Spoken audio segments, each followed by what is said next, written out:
Alright folks, one last time, back to Chernobyl. You can see me dressed up in full protective gear here. Respirator, protective clothing, gloves, everything. And that is for a reason. You know, I'm not usually picky about radiation or contamination, but this one is serious. So, make sure everything is prepared, use the camera as a mirror, make sure everybody else dresses up, and check the radiation levels. Entirely normal here, but it's gonna change, don't worry.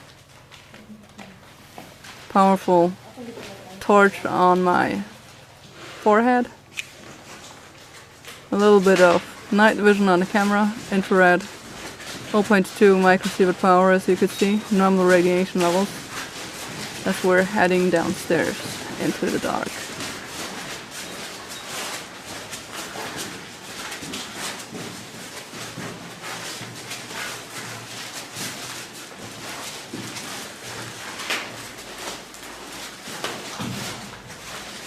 Quite a puddle of water here, which is something to consider if you're wearing plastic above your shoes, which may just make you slip with all the equipment in your hand. That would be bad, so making a careful step into the unseen.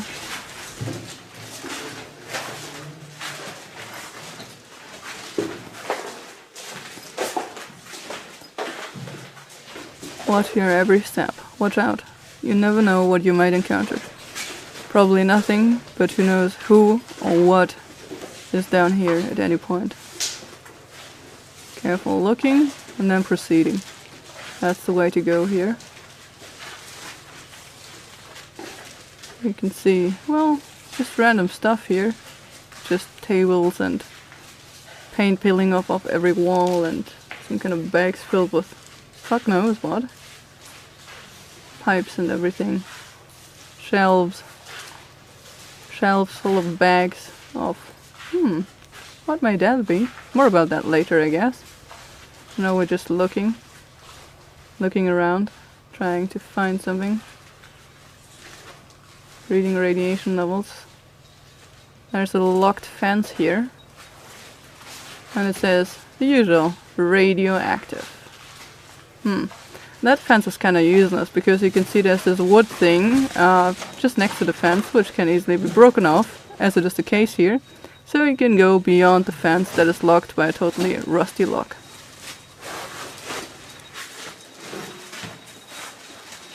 I think you can already hear those clicks. I think you already know what it means too.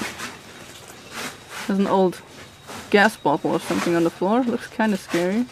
A millum and a bottle in the shelf here. Okay. Every radiation detector is going off at this point, it seems. Everything is beeping. I'm making my way behind that big shelf or whatever. Okay, camera's got an alarm mode. Gotta turn off the alarm because otherwise it's gonna beep and scream around all the time. The outer mess is kinda okay, it's just a silent beep. And that box is interesting. You can see hundreds of microsieverts on top of that black sand. Whatever that weird black sand might be. You can see 650 microsievert power readings there. And if you watch closely when it's dark like this, you can sometimes see flashes of radiation striking above the camera CCD. Just there. Do you see it? Just two on the left. If you go back by maybe 5 or 6, 7, 8 seconds now, you can see those two flashes on the left. Just hit the camera. There's a lot less flashes on this camera, of course, because it's a huge compact camcorder with a very large lens in front, so it's quite well shielded. But still, radiation levels here are sufficient to actually show those flashes. Seriously heavy sand, so I'm wondering if it's some kind of sand that is used as a shielding substance. Because it's incredibly heavy. It's heavier than the typical monazite, than the dry monazite that I found. So I'm wondering what's in it. Monazite is like iron and thorium minerals. So what's in this to make it even heavier than that?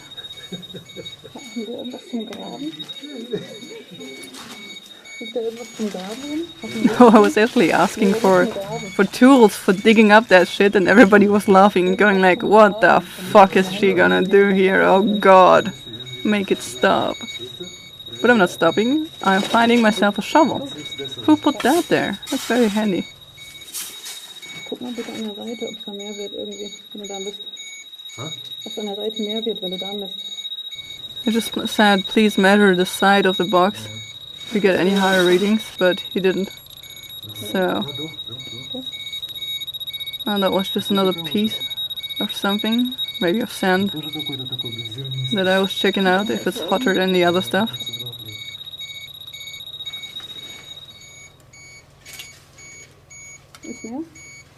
After digging just a little, measuring again.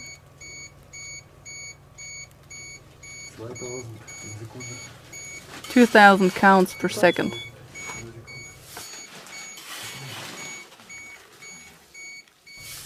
Carefully digging deeper into the box, in hope for some hidden radioactive material that was just shielded by this.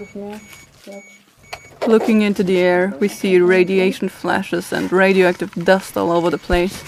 I guess I stirred something up there. How do I know it's radioactive dust? You'll see soon, don't worry.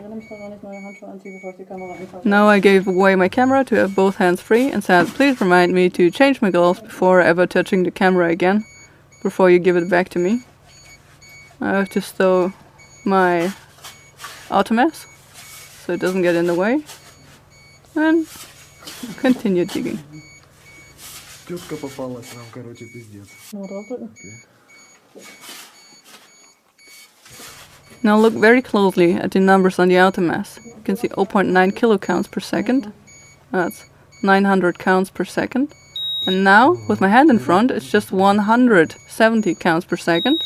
Hand is gone. It's like, again, 1000 counts per second. That gives me the idea that I might just be shielding whatever kind of shit is flying around in the air. Once I put my hand there, or the shovel, you can see, drop to 200. If I put the shovel away, it's 1.5 kilocounts again.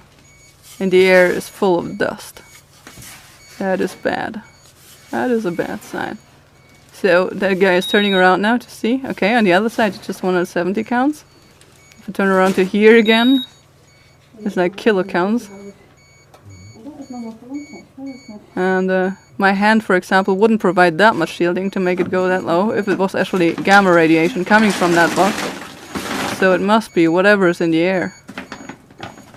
Well, now I'm trying to dig up some stuff from the floor, from some kind of plastic bags, because I was apparently unsuccessful in digging out something from the box. It was quite empty, except for the sand. Maybe the box below it would contain some nice radioactive material, but it's unreachable because the rust has sealed them together.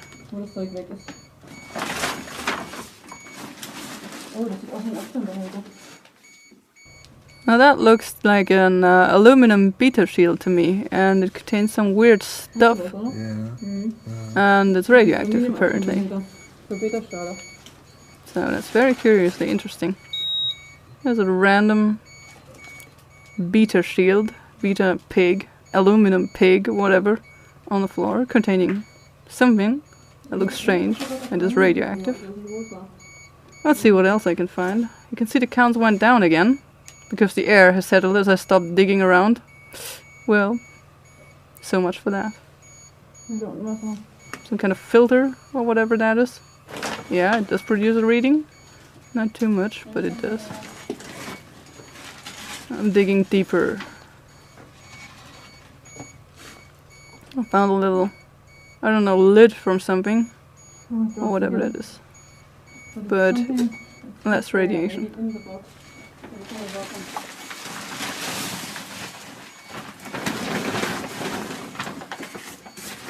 Заживем их другой, так что ничего не сделаешь.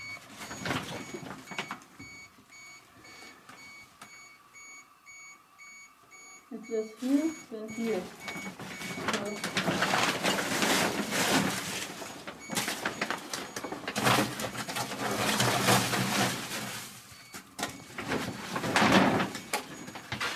try this. One more bag. Well, it just shows a little reading. But then a shoe. Okay. Oh yes, oh yes, oh yes. Yeah, yeah, yeah, look at this. More than 10,000. Oh god, okay. Yeah. This Very is good. definitely something. You're videoing that? Nimmst du es auf? Okay, we found one source. And holy shit, that Maybe sole of that shoe is reading like 1 millisievert per hour. Мне было больше What the 10 hell? тысяч спадов. Блядь, сейчас все завожу. Смотри, 10 тысяч, все. Indeed, that must have been a shoe that was worn by, for example, a firefighter or something. Probably a firefighter on the roof, carrying debris back into the reactor.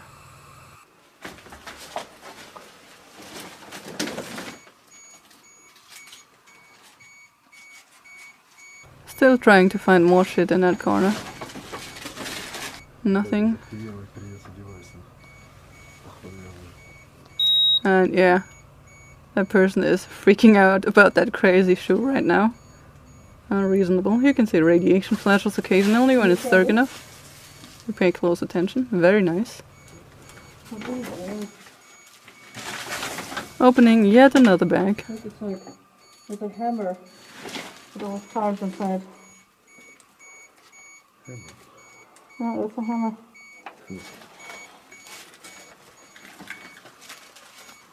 Like 700 microsievert in this area, but it's like 200 there, like 200 or something there, 700 here. Yeah, that's the second stack of weird sandboxes. And the reading seems to be higher there, even higher. So, what's that?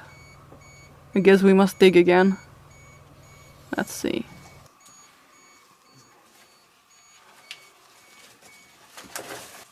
First of all, I'm finding some piece of cloth. Try this. More than 10,000 per second. Same as usual. Very easy to take a sample of. Very contaminated cloth. What else is there?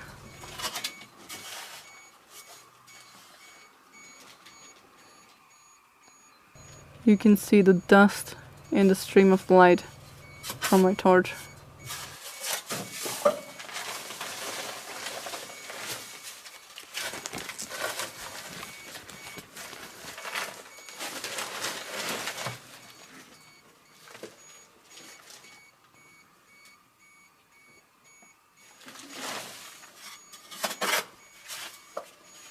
Look, there's concrete or something in there. See? Looks like concrete. I think they put some sources inside concrete. Бетон нашла.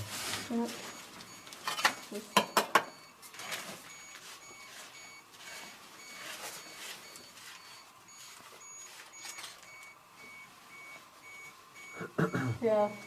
Yeah, it's 1.2 millisievert, 1.6 millisievert, 1.8 millisievert.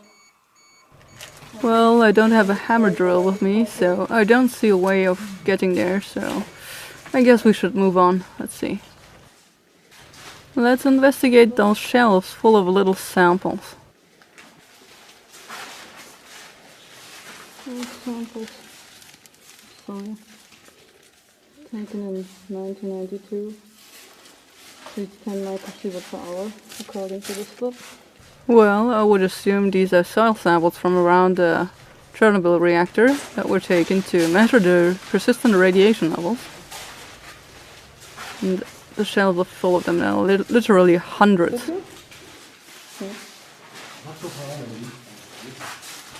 That guy just said, "Why doesn't anybody turn on the fucking light, god damn it?" But we'll have to do without any light and still make our way through it. Preferably without getting lost.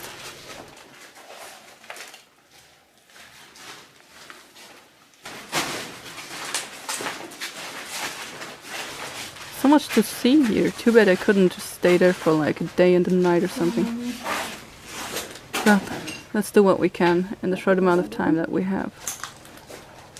But we have to be here semi-safely. Okay. It's interesting. Lots and lots and lots of chemicals. Yeah, quite amazing. Again, chemicals. What are they used for? We have to find that out. Let's see if we can find more samples. Oh, there's a sheet. So this Looks like a computer program or something. program. Like an old spectroscopy program or something. I don't know. Or you would choose a number and run a specific program that is underlying to that number. Sodium bromide. Lots and lots of stuff. Laboratory equipment. There's something. It could be a sample.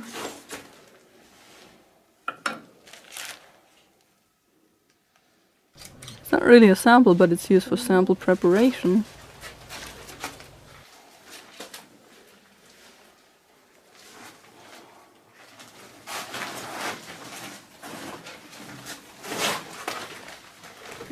Let's just make our way deeper into the laboratory and see.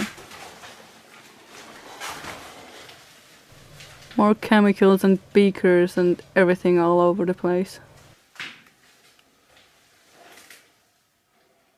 Potassium bromide.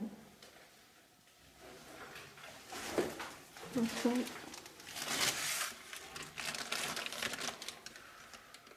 It's hot. Some weird stuff in the bag that gives us a reading of a few microsievert power. An excitator. What's that? What's the secret of this laboratory? What on earth did they do here? More chemicals, more everywhere. Weird stuff. PC3, what the hell is PC3? Filters. Very interesting filters. What could they be used for? It's probably a pH measurement.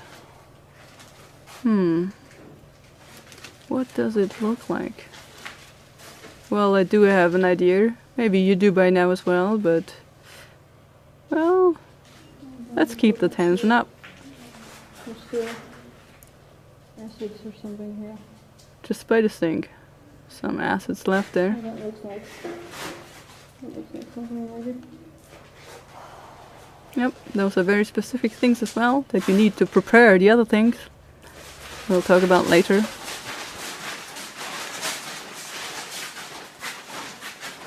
Let's see if we can find the thing. There it is. Yeah, that looks like a probe. Can you measure it? Or did you measure anything of it? Let's search this indeed.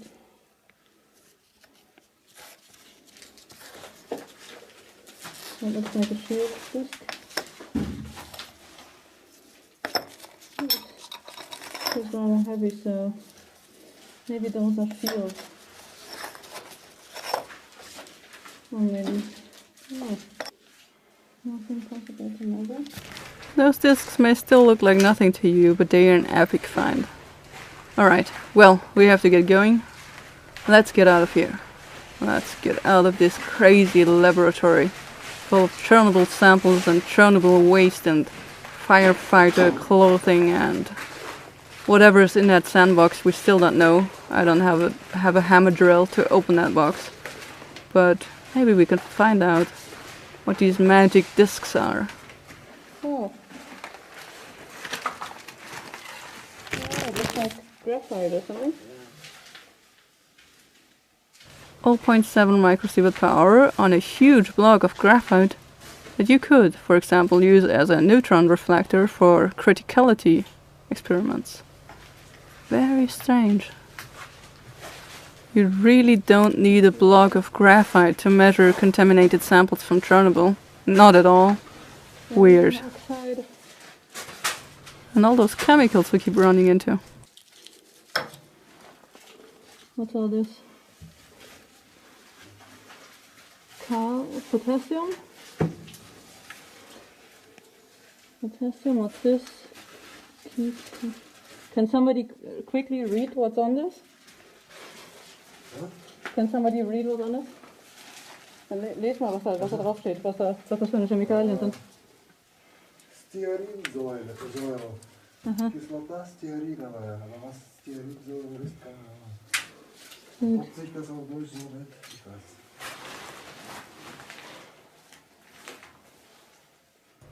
Well, we wanted to leave and we should leave, we should get going.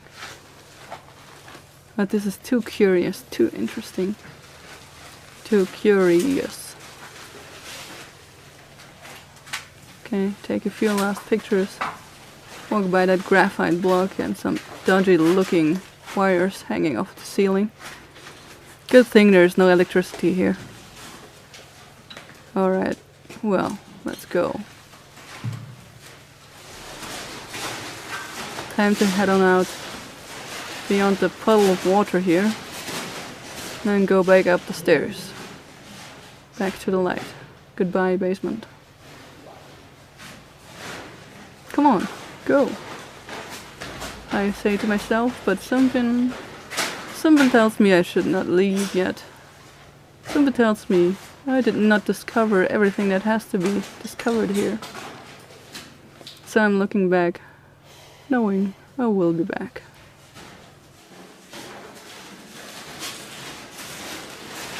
Okay, so let's try the samples.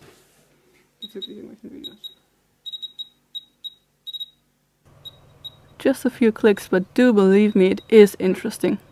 I promise. This is the mask I was wearing, and you can see 84, well, now 50 counts per second. So the filters are highly contaminated.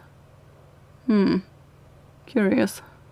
Sadly, I had to disable the sound because there was music running in the background, and I don't want YouTube to disable my video just because of a bit of background music, so you couldn't hear the clicks. But anyway, what you can see on screen right now is how the filter got contaminated. Of course, by the sand in that box, I figure, or maybe more than that, but definitely the sand played the largest role.